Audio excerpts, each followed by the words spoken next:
Hello my dear family, welcome to మీ సుధక్క ముచ్చట్లు.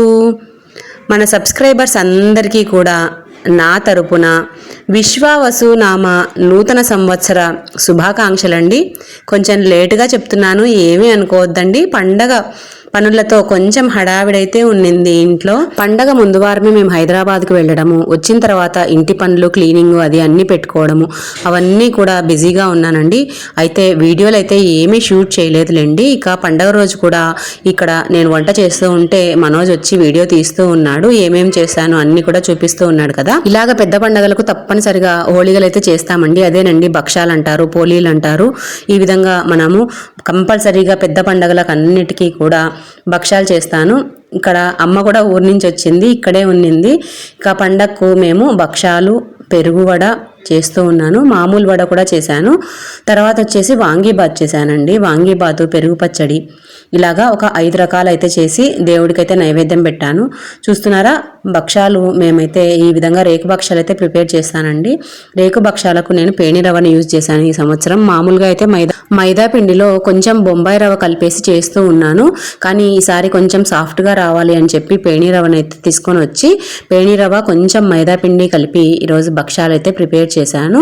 పొడి బియ్యం పిండితో కాకుండా ఇలాగా ఆయిల్ పట్టించి 2 కవర్స్ మధ్యలోకి ఇలాగా ప్రెస్ చేస్తూ ఉన్నామంటే హోళీలు అనేది చాలా పల్చగా వస్తాయండి. ఎంత పల్చగా కావాలంటే అంత పల్చగా చేసుకోవచ్చు. నేనైతే వీడియో తీయాలి అని అనుకున్నాను, కానీ ఇక పిల్లలు ఇంట్లో ఉండడంతో పిల్లలిద్దరూ కూడా ఆ సెల్లో ఏవో ఎగ్జామ్స్ అవి అటెండ్ అవుతూ ఉన్నారు. ఇక ఇలానే ఇంతలో వంట కూడా అయిపోయింది. చూస్తున్నారు కదా, ఇవన్నీ కూడా దేవుడికి నైవేద్యంగా పెట్టేశాను. హారతి ఇచ్చేసి దేవుడికి దండం పెట్టుకొని ఈ సంవత్సరము మనందరికీ కూడా అంతా మంచిగా జరగాలి అని చెప్పి మనస్ఫూర్తిగా దండం పెట్టుకున్నాను. తర్వాత పంచాంగం కూడా పూజలో అయితే ఉంచానండి. పూజ అంతా అయిపోయిన తర్వాత ఈ విధంగా అయితే ఉంది. హారతి అది ఇచ్చి టెంకాయ కొట్టేసిన తర్వాత ఇక మా వారికి అయితే హాఫ్ డే ఈరోజు ఆఫీస్ అయితే ఉండింది. మా వారు వచ్చిన తర్వాత ఇక అందరము కూర్చొని భోజనం అయితే చేశాము.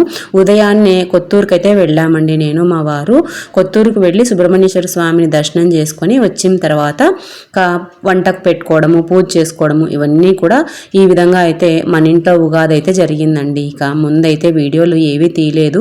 ఆ రోజు తీసిన దాంతో మీకు ఈరోజు షేర్ చేయడం అయితే జరుగుతూ ఉంది. మీరు కూడా స్వామివారిని దర్శనం చేసుకుంటారు అని చెప్పి వీడియో అయితే షేర్ చేస్తూ ఉన్నాను. మాకు నంద్యాల నుంచి 20 కిలోమీటర్ల దూరమేనండి. ఇక నేను మా వారైతే బైక్లోనే వెళ్ళేసి వచ్చేసాము. పిల్లలు ఎవరు లేవక ముందరే మేమిద్దరము వెళ్ళి దర్శనం చేసుకొని వచ్చేసాము. మా నంద్యాల చుట్టుపక్కల ఊళ్ళ వాళ్ళందరికీ కూడా స్వామివారు ఇంటి దేవుడుగా ఉంటారండి.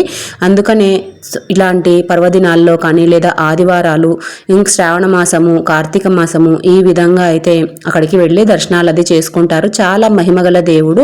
మనం కోరిన కోరికలను కొంగు బంగారంగా నెరవేరుస్తూ ఉంటారు. సంవత్సరము బియ్యము, బేడలు, తర్వాత చీర అది పెడుతూ ఉంటారు. మీలో ఎంతమందికి ఈ స్వామి గురించి తెలుసు అనేది తప్పకుండా కమెంట్ అయితే చేయండి. ఇదిగోండి, ఈ విధంగా అయితే దారి ఉంటుందండి. మనకు రోడ్డు అది చక్కగా ఉంది. వెళ్లే దారిలో ఇలాగా కుందు నది కూడా ఉంటుంది. మార్నింగ్ వ్యూ అయితే అద్దిరిపోయింది. అందుకే వీడియో కూడా తీసి మీతో అయితే షేర్ చేస్తూ ఉన్నాను.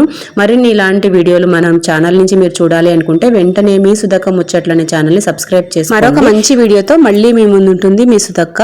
అంతవరకు సెలవు. వీడియో ఎలా ఉందో తప్పకుండా కమెంట్ చేసి నాతో అయితే షేర్ చేయండి. తప్పకుండా మీ రిప్లై కోసం ఎదురు చూస్తూ ఉంటాను.